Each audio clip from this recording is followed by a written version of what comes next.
as Don indicated, am from, as you can tell by the accent, not from too far north of here. I'm from South Louisiana, having grown up down there, and then I lived up here for, I guess, the last almost 25 years now. And for probably the last 10 years of my career, I've been working entirely on climate change on the mitigation side, trying to actually reduce emissions. And there was an opportunity that came along to be able to focus on what is my home, which is a great opportunity in a career, in which I took it. And a lot of my colleagues on the climate mitigation side look at me askance now because I've gone over to the adaptation side. And you know, I actually didn't mean to make that a signal of my pessimism about mitigation. But in fact, as Senator Markey said, as others said, we have to do both. We have to continue to do everything we can to produce economic opportunity and livelihoods in ways that don't harm our planet to the degree that we are, and we have to deal with the fact that we've already created harm and it's in the system and we have to deal with it. So with that said, what I want to talk about today is a project in South Louisiana called Changing Course. It's a cute name. We're very proud of it. We're very proud of the logo because it actually has a set of both economic actors and possibilities for the river, which are indicated by the little multicolored spaghetti scene there. But in fact, if you live around water, and that's obviously the theme of this approach, then you really have to learn to live with water, and increasingly that's more challenging for all of us. In the Louisiana context, Changing Course is intended to focus specifically on the river below New Orleans, those 95 miles or so that run from New Orleans down to the mouth of the river, and specifically focused on one other thing, which is how can we take advantage of the fact that we have a very powerful force of nature in the river and have it actually work for us rather than against us. A lot of what we're talking about here today is that nature has now raised its what can be ugly head and is striking back, if you want to look at it that way. We have a tremendous asset in the Mississippi River, and I'll talk a little bit more about that. Just two reasons to show this slide. One, it's just a word from our sponsors, and we always like to do that. Particularly on the philanthropic side, you can see some of the supporters who have got engaged in this process. But number two, I particularly want to point out that this is a mixture of philanthropy, of private sector, and of NGOs, which is a model that I would recommend in terms of trying to build support and constituencies for change over time. And the second is, what's not on here but is on the steering committee and leadership committee of this effort are also, in addition to these entities, also community players and government players, including the state of Louisiana and the Corps of Engineers, because anything that we do, we have to do completely, we have to do thoughtfully, and it's essential to have all of those players at the table to be able to make that work that way. So just a word on why we're doing this at all, what we're trying to solve. Many of you are probably aware that there has been a significant loss of coastal land across South Louisiana, the Mississippi Delta, and areas west that's been occurring for the last 100 years. This map, the area of red, is really what has already been lost since about 1930. In fact, this is about a 7-year-old map. There is, as you would expect, even more red there now. I draw your attention, if I can make this work, to this area here. Here's New Orleans here. As you can see, this is the river going down here. And you can see the concentration of red is almost entirely, not entirely, but largely within this area. That's really the area here that we're focused on. One fact to be aware of is that we spend roughly $100 million a year, every year, dredging the Mississippi River to keep it open for navigation to the current levels of about 40, it's average about 43 feet if you go all the way down the river. With the opening of the Panama Canal, you heard references to that earlier of the widening of the Panama Canal. They're going to be deeper. There are efforts to try to take that dredge down to about 50 to 55 feet. That will cost somewhere These things tend to not be linear.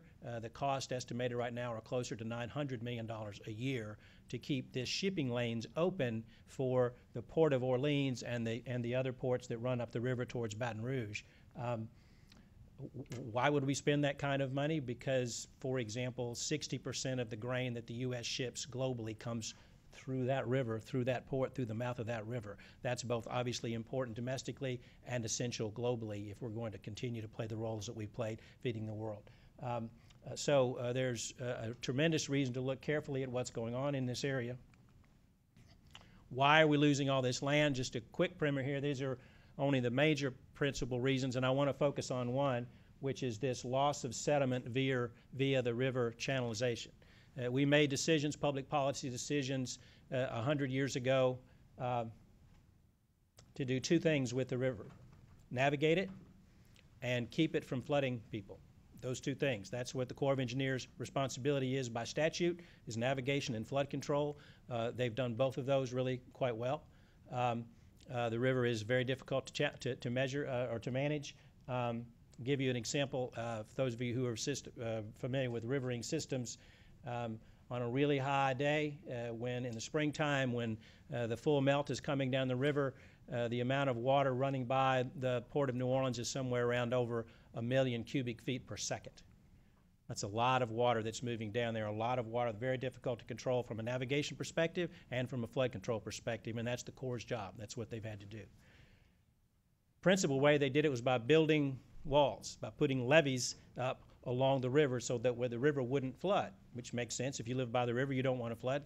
That's a good idea. However, what we also did, and we actually knew we were doing it when we did it, if you look back at the Corps of Engineers documents back in the late 1800s, we in fact knew that the lifeblood of the delta, what built the delta in the first place, was the sediment that was in the river. So when the river would flood and it would take those sediment out across the banks of the river, it would, as it would subside, as the rivers would move off, as they would come back, it would leave that sediment out in the delta, basic deltaic building system. Certainly what happens here. Gradually it builds above sea level, you get land, that's how you keep, if you keep letting it flood, you keep building that delta. If you don't, that delta starts sinking. That's why we're losing all the red around the mouth of the river going up to New Orleans. That's being lost because we no longer allow the river back out into the marsh to rebuild that. So the plans going forward are to deal with that issue in particular. There are lots of different, I won't take you through all of this, lots of different federal, state, and local efforts underway. In particular, there are lots of good plans. I'll talk about the state master plan in just a minute. But it's also a case, and this is almost never the case if you do what all of us do, there are both plans and some money. We usually have one but not the other. In this case, through a combination of coastal funding that's accrued over the years and because of a disaster, the BP Horizon disaster, there are flows of money sufficient to begin the work necessary to try to stabilize the area around the river and then gradually begin to restore it. There's not enough, but there's enough to get started, which is essential in this business. So we have a plan, we have money. In particular, the planning document that's most important here was produced by the state of Louisiana. It's called the Comprehensive Master Plan for Coastal Sustainability. In this case, they ask a question, and that's what we're trying to answer with Changing Course. They ask a question. They said, so we're using the river in the plan. There'll be a series of diversions, they're called sediment diversions, along the lower river that will take some of the water and the sediment in the river and get it back out into these marshlands, into these bays, try to build the land again. But it assumes that it can only use about 50% of the available sediment in the river. So the question is, if we could do more, couldn't we build a lot more land? And the models say yes, but the real answer has to come in the actual analysis, really digging into it. That's what Changing Course was put together to do, was to answer that question. If we could do it, what would that look like? So that's why we put together Changing Course, and we said, let's do this in a way that maximizes the opportunity to get ideas, to get innovation, to get thinking about this in new ways. As one scientist down there told me, if we do this the same way we've done it before, if all we do is look at pure engineering solutions, we're going to end up in the same problem. That's what got us here in the first place. And so with that sort of as a charge, we put together a leadership team, as I was talking about earlier, and said, how do we how do we get the cliche of the best and brightest really engaged in this? Obviously, if we can figure out ways to help manage the Delta, actually help manage this coastal area effectively, this is not the only place in the world that has this problem, as you were hearing earlier. Every deltaic system that's built this way typically has lots of people living in it and has lots of ports activity. We can take this on the road and really help people solve problems around the world if we can figure these things out here. So how do we do that? Well, we did a sort of a standard approach. We put out a request for qualifications for anybody who wanted to play and said, come see us, come talk to us, show us what you can bring to the table, and we'll sort through that and see what kind of teams we can put together. You never know when you put one of those things out whether anybody's going to engage or not. And what we ended up with in this competition was 21 teams averaging 25 firms apiece from all over the world, all over the country, responding and saying, we think this is important. If this is what you do for a living, this is really exciting stuff because it's big stuff that could really solve not just problems here but around the world. And so people showed up. So that was like a great deep breath for us to say this might actually work. To give you a sense of the quality, or in the numbers, that's sort of the number of experts and institutions.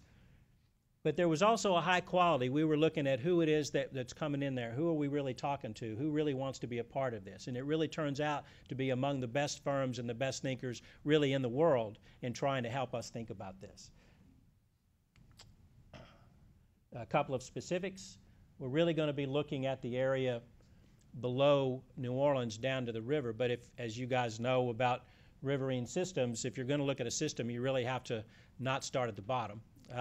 And we're constrained to some extent by how much we can look at, but we certainly wanted to start at least up. For those of you not familiar with the Mississippi River system, there is a branch right just about where Tennessee and Arkansas and Louisiana and Mississippi all come together, just a little bit south of that. There's something called the Old River Control Structure, which actually captures part of the Mississippi River and diverts it to the west, down through an area called the Chafalaya. If you can spell that, you get extra points. Chafalaya Basin down through middle Louisiana. And it takes about a third of the water that actually goes down the Mississippi River and shunts it to the east. That was the Corps' attempt to try to manage the river and not allow it to get out of control. So they would allow some of it to go over there, relieving some of the pressure because all of it was trying to go over there, and run the rest of it down the way it is now, where we have a huge economic base built around Baton Rouge, around New Orleans, and everyone else who lives there.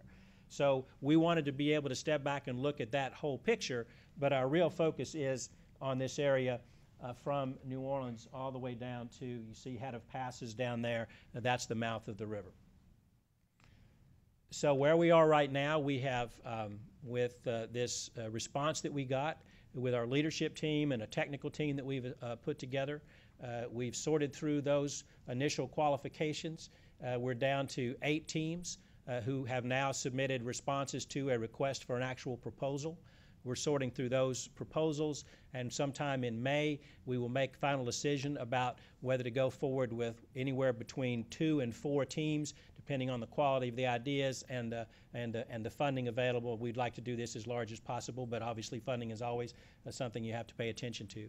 And so our overall goal is to take what we learned from this process and plans that come from it and feed it back into the state planning process. The state has this state master plan. They redo it every 5 years to be able to incorporate both the latest science and, frankly, the latest politics, because this is a real-world plan to try to actually get this work done. And so every 5 years there's a new iteration, and when we do that, if we have the ideas that we can bring out of this process, we can feed them into that plan, and they become part of the solution set that we're actually looking at down in that part of the world. You know, there was a lot of discussion earlier today about planning, trying to be ahead, trying to be thoughtful about how we could go forward with the new realities that we're facing.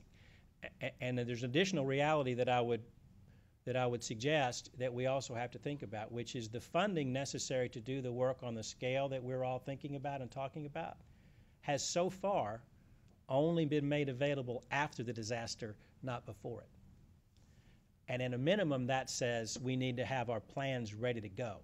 we need to have tried to work through these complicated issues ahead of the next disaster so that when it hits, we're smart about what we do, which we rarely are at this stage in terms of reaction, and that we really have thought about what needs to be done so we can go and we can move when disaster funding becomes available. I'd like to change the whole system so that's not the system we were in, but maybe I'm old enough to think maybe we also need to be prepared for what reality says that we have to deal with, and that's one way to think about it. Our belief is that if we can do this right, then we're prepared. We've got the thinking, we've got the analysis, we've got the plans in place to be able to move when we need to move, when we can move, if that's where we end up doing. So I'll leave you with that. Thank you guys very much. I didn't even get Warren. I'm so proud of myself. That's good. Thank you very much.